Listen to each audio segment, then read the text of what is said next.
There we go. So my name's Tom Marcello. For those of you who don't know me, I'm the Assistant Executive Director.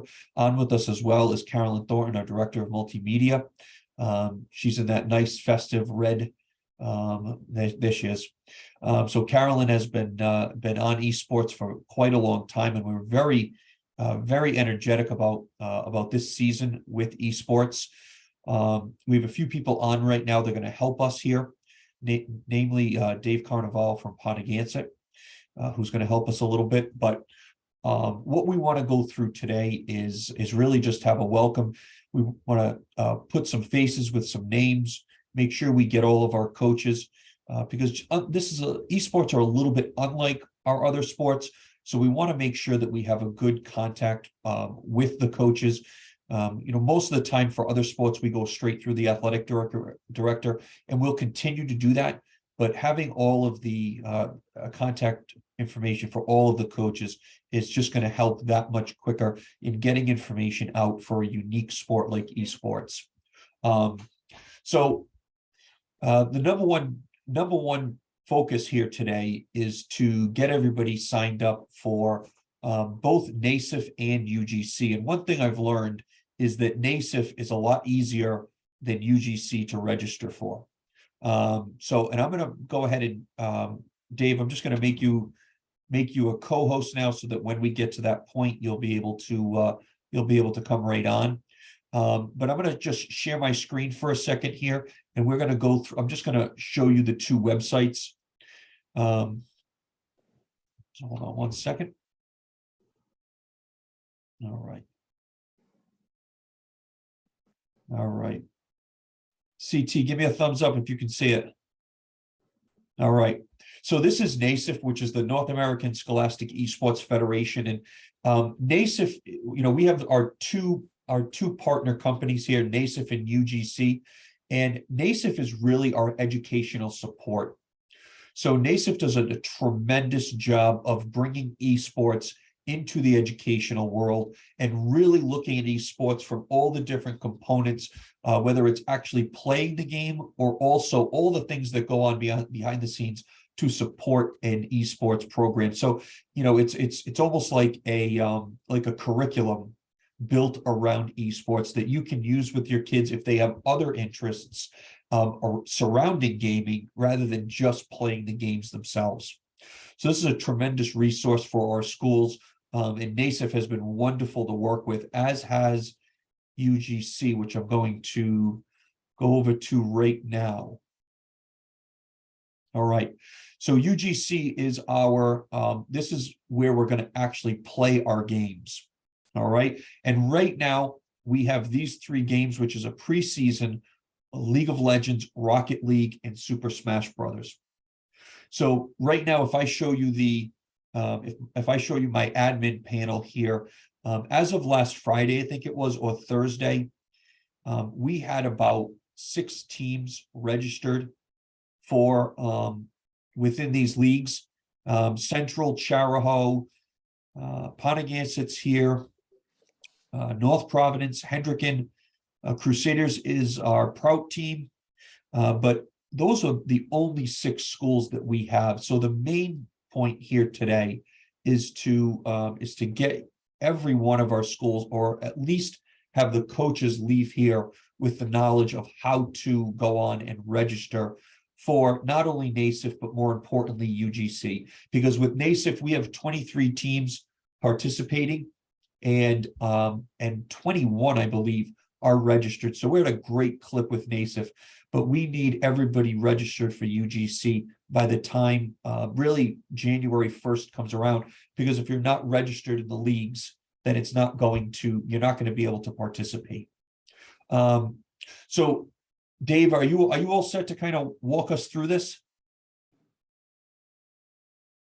All right. So no problem. I'm going to turn this over to Dave, and Dave Carnival is the Director of IT for the Foster Gloucester Regional School District, which is Pontiac High School and Pontiac Middle School. Dave has gone through this process, and he's just going to walk you through it a little bit. So I'm going to stay quiet now. Thanks, Tom. So once you're logged in and you've set up your account with UGCesports.gg, so you want to remember that's the website you want to go to. I'll put that in the chat. so that you as a coach or an AD can get the team signed up in there. But once you're in there, this is basically the main screen that you're going to see. You can always enjoy my gamer tag, which will show up over there.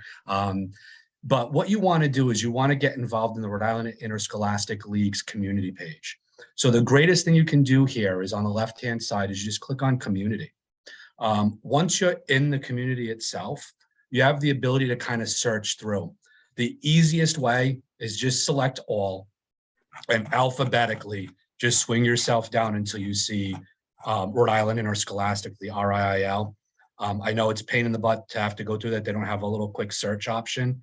But once you find that, you just click on it, and then you can register yourself for any of those 3 games, whether you're doing all 3, 2 out of the 3, one of the 3. But it's as easy as that. You click register, and then once you're in there, you know, it's just the login for me. But once you're logged in, it just asks you, you want to register for your team for this. And then once you hit that, you're in and you're all set.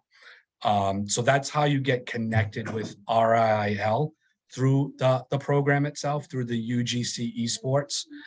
The other thing that you want to be mindful of is that once you're logged in, once you've registered for the league and you have your teams in there, you can then create any amount of teams that you have.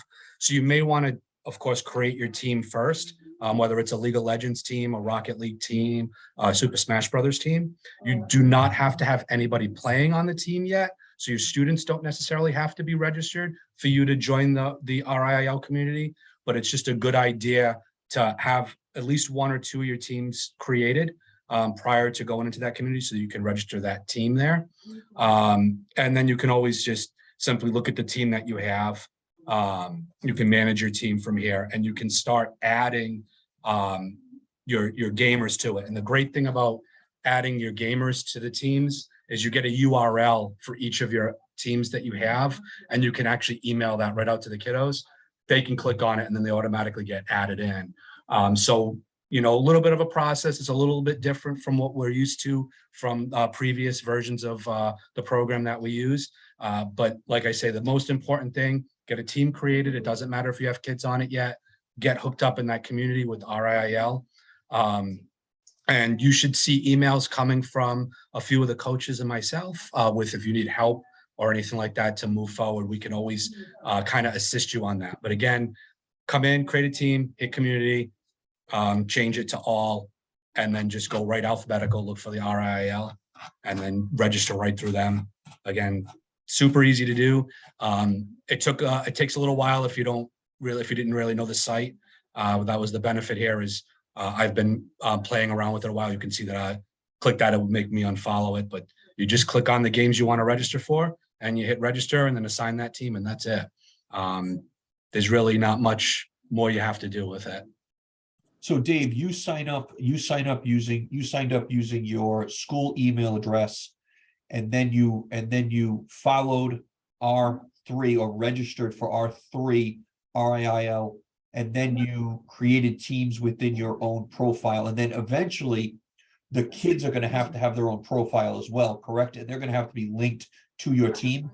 That is correct. Yes. So what we try to do with UGC is we ask the students to use their school email address because they are able to receive outside email to it. It just makes it easier for us. And then when we create the team, you can see under the members section here that we can either type the kid's username in, their email address, or just send them the invite link and it puts them right onto the team. And you can see down here that it's got myself as a coach, a handful of my students. We haven't hit the accept button yet, but they've all gotten the invites and everything like that. So once we've gotten them through, they'll actually be onto the team itself. But yeah, it's as easy as that. I think if you use the invite link, it makes it a little easier because it puts them right onto that specific team. So if you're emailing the students that information, it's just, instead of you going crazy, if you have, like, for example, I have 3 Rocket League teams that are going to be playing around. It's easier to send them a link because it puts them on that specific Rocket League team. Perfect. And I did see a question about multiple teams. So within each of our 3 titles, where schools are only allowed to have one team per title.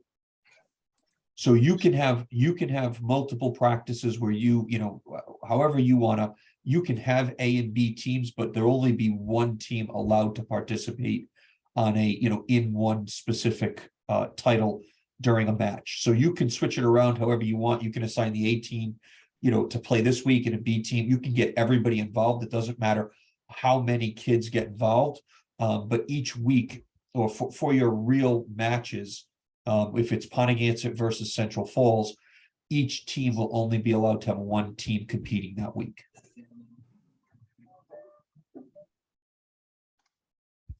And there's one other, Dave, there's one other question, and I know that this is an issue.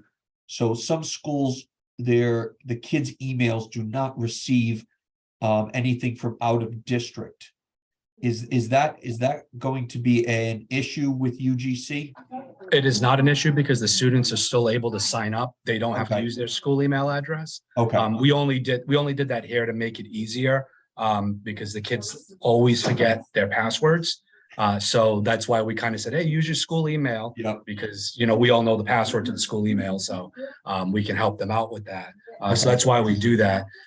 In regards to NASEF, we did the same thing. We had them use their school email just because of the education side of it. We wanted to make sure that they were getting the education updates, especially if we were trying to look at scholarship information for the esports programs themselves. Okay. Perfect. Is there anybody out there with a pertinent question? So just so everybody knows that, as I put, this is the first, this is the very first of at least two sessions that we're going to do over Zoom. And this one is mainly focused on just getting everybody registered. So is there anybody who has questions about what Dave's going over, or about registering with either one of these two websites?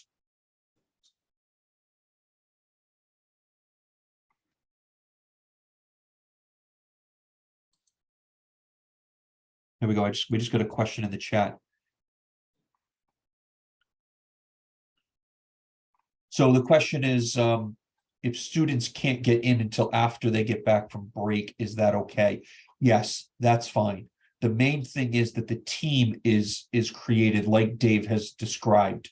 So getting your team in, registering, getting your team registered for, and what I'm going to do when we get off this is I'm going to create the regular season, which I'm going to start on the second Monday, so that it's the 9th.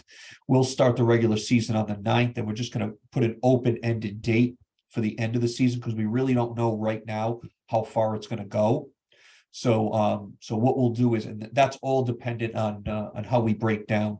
That'll be for our second session, but we'll start it on the 9th of January, and then we'll have it open-ended. So when you guys go in, there's the preseason, and then there'll be the regular season, as we'll call it. So it's just very important that we have people that are affiliated with the Interscholastic League, and then also are starting to make teams within your schools. And if the kids come on after the fact, if they come on in the first week of January, that's perfectly fine. Because again, this is new to everybody. Even those, I mean, it's not new to everybody, but through the school, through the RIL, this is a new platform for everybody. So we're all learning this at the same time. Hopefully we're a little bit ahead of you. But for us, it's really about getting an esports platform that fits our membership, and it's about providing an esports regular season and championship that our members want. So we have 23 teams who want to participate in esports, and we want to make this the best esports league that we can have. So it's going to really be determined by by a lot of you and how you want to see this season go. Whether we have divisions, whether we have open, all of that's going to be determined by the membership with guidance from UGC, NASEF, and of course this office.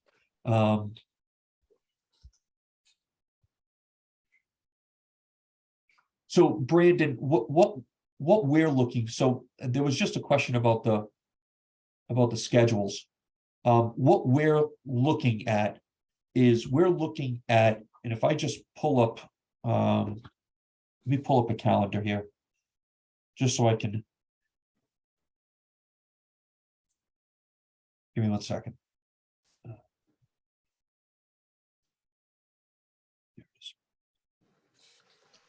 All right. So can everybody see this calendar? Okay. So this is the day we get, this is, this Tuesday, the 3rd is the day that we get back. So what I'm anticipating, okay, is starting with league play, either probably more likely the week of the 16th. All right, which is MLK weekend, Martin Luther King week. So we would start, and what we would do here in the office is we would probably schedule, I would think between, or right around 10 contests in each.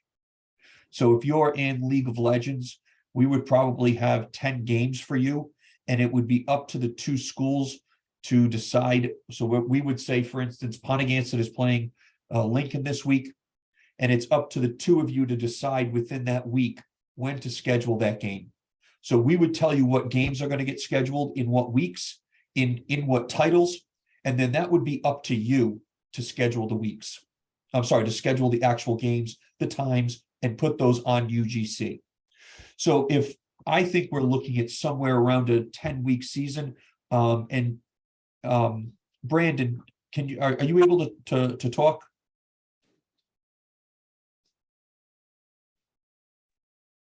Yeah, I'm here. Okay, so Brandon, how many games did you guys have with Play Versus in the past? It varied per season, but the last season that we competed, we had Splatoon 2, Super Smash Brothers, Mario Kart 8, Overwatch, League of Legends, Rocket League, and for some of those, we'd have a varsity and JV level. Okay, and about how many games in each? Just give me a broad number. It doesn't have to be perfect. Oh, you're saying for like how many matches per or week in the season long? Yes. It was about, I think we had 14 or 15. Okay, total or in each title? For each title. So we'd have about anywhere, from 14 to 15. And I think they allowed us to also, because some titles we had the Rhode Island, some we had just the East Coast division. They allowed us to put in like when our break was, so that way we wouldn't be scheduled up against someone who didn't have a break. Got it. Okay. So I guess, and again, a lot of this is going to get determined by the membership. So if we were looking at, we have 3 titles, if we were looking at 10, even 10 to 12 games, and again, everything's going to be determined by how many teams we have, because obviously if we can get, if we can add a game or subtract a game and get everybody playing everybody, then it's going to be a little different. So we need to just see how many people register for each title. But what I'm looking at is starting competitions the week of the 16th, giving you the schedule, allowing you to edit when it's going to be. So if we give you 2 games a week, you would just have to figure out with the opposing coach exactly when those 2 games are going to get played. They can get played back to back.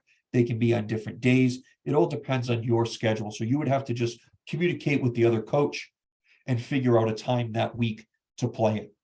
And if we're talking about 10 games here, we're probably looking at, somewhere in March ending the regular season and going into the playoffs. And then again, we don't have an exact format for the playoffs except to say that it's head to head. And we hope, it's our goal right now, to have an in-person championship in at least one of the 3 titles. So, but again, everything's going to get to be determined by how many teams register for each title. Does that give you a little bit more information? Yeah, and just I put a follow-up in there too. I said, does the Interscholastic League have an expectation that we would have 1 team per esport title? So like, is the expectation that there's 1 Rocket League team, or are they looking to, have varsity, JV, or maybe like extra squads that are like learning, for instance? JV has always been an option for all of our programs. So I would never want to deprive people of a developmental league. So even if people wanted to only, I'm just looking at Marty Crawley right now, maybe Cumberland only wants to do JV. Maybe they only want to do JV for their first year, and that would be fine as well. So I will look into that. I'll see exactly how that's got to work, because I think with UGC, I would just have to set up a varsity league for each one. So instead of there being 3 leagues, there'd actually be 6 leagues, a varsity and a JV for each league.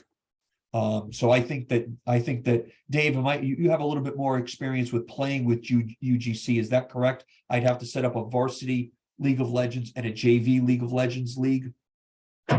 Yeah, because if you didn't, then what would end up happening is there could be a potential of 2 teams from one school being in a playoff situation. Okay, so that's what we'll do then. That's what we'll do. We'll set up a JV, JV league in each of those 3 titles, and then I'll set up a varsity in each of those titles. And Jay Souza from EP, a 1 opponent a week. So it's going to be the 1 or 2. Some weeks might be 2. But yes, what we'll do is I don't know when your computer labs are open, just like I don't know when East Providence is. East Providence, we do, for instance, for basketball, we tell them an exact day, but they can always move off those days. So even in our traditional sports, once we release those schedules, it's the schools. So what we would do is we would say this week East Providence is playing Johnston, and the East Providence and Johnston coaches would have to talk and say, okay, we're going to go Tuesday at 3:00, and then you would have to put that game in for Tuesday at 3:00. Does that answer your question? Good.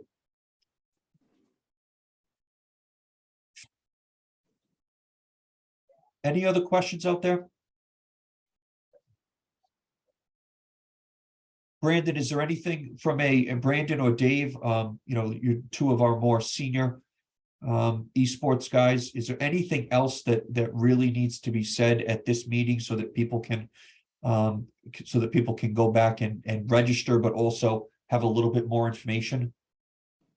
I don't mind jumping in on this, but it would be good, if you're going to do for the teams that are signing up, if you're going to name one of them, maybe a placeholder for varsity in your name. So for instance, like we have Rocket League varsity or LHS Rocket League varsity, and then I also have a placeholder of a Lincoln High School Rocket League JV. So maybe including that in your names of teams would be great. Okay. But personally, for a question, do we know what the rules are yet, or the limitations for the matches? So for instance, in Super Smash Brothers, there were certain rules that we had for play versus with map choosing, how we chose maps, how many rounds we had, how many lives they were able to have per their contest against one another. So I was just curious if that is also on the horizon. So I don't have that right now, but what I can do is I can contact UGC, the CIF, which is the California equivalent of the RIL, which has a few more schools than we do, if you can imagine that. The California High School League is also doing this, and they're a little bit ahead of us. So what I can do is I can ask UGC and also the CIF if they have established rules that we can at least use as a guideline early on and modify if we need to. Yeah, awesome. Because I know like there was problems in the past with other play versus, like, Rocket League, their B squad, which is technically their JV, would have a substitute that is from varsity because they didn't have a match that day. So, if we can get any guidance with that, that'd be huge, because, esports is one umbrella, but you have League of Legends has different rules from Super Smash Brothers, different rules from Rocket League, and team sizes too. So Okay. that'd be awesome to find that. And there's a question here that I think will get answered. Justin Gamble saying, can varsity alternates for Super Smash Brothers play JV? I do think we're going to have to have rules that govern that, because we want this to be competitive, but we also want this to be educational, and we shouldn't have kids who are at a, just like in basketball, we shouldn't have kids who are at a varsity level participating on the JV teams. So we're gonna have to develop a rule like that. There are those rules in our traditional sports like basketball, which limit the number of quarters. Maybe there's something here where we can limit the number of games that you can play in a week. Or we can say very basically, if you've played varsity any of the last 2 weeks, you are not in the last 2 weeks, you are not eligible for any JV competition in that title. So you would have to basically, you'd have to delineate who's playing in what game. But I think we can, I think like Sam said, that's a good question, Justin. I think that's one thing we're going to have to address. Because basically what we're dealing with here, it's like we have 3 different sports under our umbrella here, correct? So we're going to have to, the rules is a great question. That's something I will begin to work on tomorrow.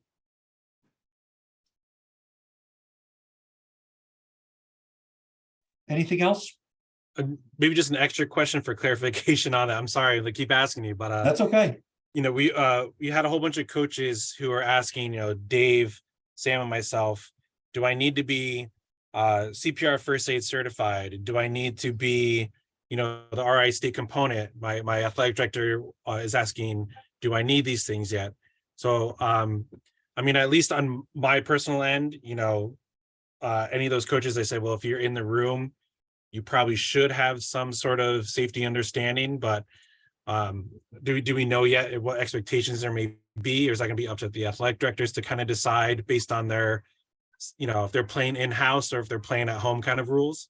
Yes, so we did ask the principals committee on athletics, which is our governing board, and they, listen, I understand that the concussion class, the 20-minute free concussion class, is probably not going to be relevant for esports. But they did want every esports coach to be certified just as every other coach is certified. So there's no different qualifications or requirements. Everything that a basketball coach does, an esports coach does. And that's basically because it falls under the jurisdiction of athletics and everybody's treated the same. So it's not, there's going to be some things in there that are less likely to happen in esports. But I think for the most part, it's good education for everybody to make sure that everybody's at a baseline. Thanks. Personally, I would love if everyone did the concussion, just because if you have a concussion, you're not supposed to be playing games. So this is true. Yeah, that's right. I'll be the devil's advocate there and fight for that. And I had a question from Sam about CPR certification. And I'm going to just switch over here and go to a different screen because I want to just show everybody. I think this is it right here. Okay. So on our website, this is our home website. Can everybody, oh, wait, here we go. Can everybody see our website? Okay. So right here under back to school resources. All right. This is a page where we post a lot of things that are just general in knowledge. And one of them right here, coaches certification and registration information. First of all, the coach's website, the registration website is right here. And your athletic directors just need to appoint you as the esports coach within the system, and they'll know how to do that. Okay. There's a quick start guide to coaches to complete registration. There's a link to Article 13 in our rules and regulations, which is our coaching requirements, which will go through everything. And then also right down here, our American Red Cross First Aid CPR courses and American Heart Association CPR and First Aid courses. Within both of those organizations, and those are the gold standard for CPR and First Aid, within both of those organizations, there is a hybrid course that is 85 to 90% online. And then you just need to go into like a 10 to 15 minute opt-out where you perform chest compressions for CPR. So there are online resources out there where you don't have to sit through a 6-hour CPR class. It's, you can complete the online portion it doesn't have to be in one sitting, and it can be at your discretion. So you can use, anybody can access this and use it as well. Okay, and there's a ton of great resources there. All right. And so as Sam, as far as leeway, just speak with, is it Carl now? Carl Africo? Just speak with Carl about it. And if he has any questions, he can come to us. Okay. And Justin, we've had an issue with NA being on the Justin, are you able to, Justin Gamble, are you able to unmute? All right. Can you hear me? I can hear you. Sorry, it's a bad mic. No problem. So did your athletic director already register you with on the Yeah, I believe so, yes. and so it says as NA across the board? Yeah, and I've already done the CPR certification. I just have to upload it. Okay. I wasn't sure what to do about the rest of them because Yeah, there's so no we have had some issues with it happened with cheerleading, and it happened with something else where everything was showing up NA. So we're gonna have to, I'm just gonna have to take a look at that. At the very least, we would just have you complete everything and give it to your athletic director so that they can check on paper. Okay. We can figure it out for next year. This is the first year that we're using the online registration. We've had a few bumps here and there, but no bruises yet. So we'll either figure And it I out. saw that there was a deadline for winter sports to get those in. Do we have a separate deadline, or is it just as soon as possible? Well, the deadline is also for the athletic directors. So if you're working with your athletic director, I mean, winter sports have already started for us. This has not.